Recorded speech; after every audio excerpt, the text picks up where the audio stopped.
교통사고 상담을 이렇게 하다 보면은 가장 많이 하는 질문 중에 하나가 보상을 많이 받고 싶다는 겁니다. 보상을 많이 받는 것은 누구나 다 교통사고 피해자분들이 원하는 거죠. 보상을 많이 받는다는 의미보다는 정당한 보상을 제대로 받는 것이 중요하겠죠.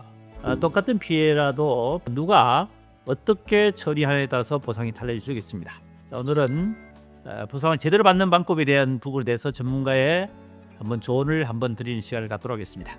피해자가 입은 손해에 대한 부분에 대해서 법적으로는 손해 3분설이라는 게 있습니다. 실제 이 손해에 대한 부분에 대해서 적극적 손해, 소극적 손해, 정치적 손해 이렇게 세 가지로 크게 대별합니다. 우리가 적극적 손해라고 한다면은 통상 이제 치료 환경입니다. 피해자가 교통사고를 입은 치료에 대한 비용, 치료의 비용은 사실 여러 가지 있겠죠. 일반적인 발생 치료비에 향후 치료비, 성형 수술비라든지 또는 필요한 보조고라든지 이런 것들이 모두 치료 관계비에 속합니다.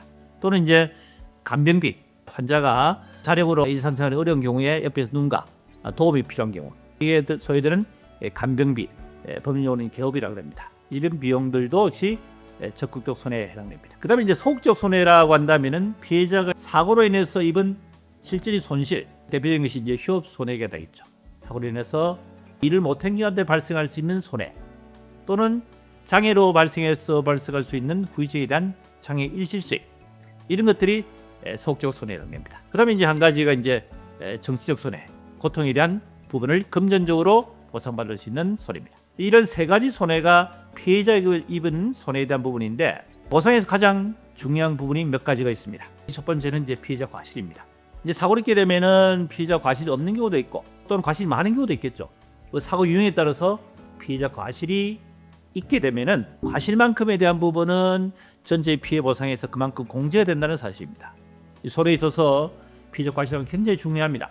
과실이 10% 차이가 적은 손해인 경우는 문제가 안 되지만은 큰 손해, 피해자의 전체인 손해에 대한 보상 금액이 예를 들어 1억이다 또는 몇억 정도에 됐을 때 그 10%에 대한 과실이라는 것은 굉장히 범위가 크죠. 거기다가 치료비까지도 과실상계되기 때문에 과실은 굉장히 중요합니다.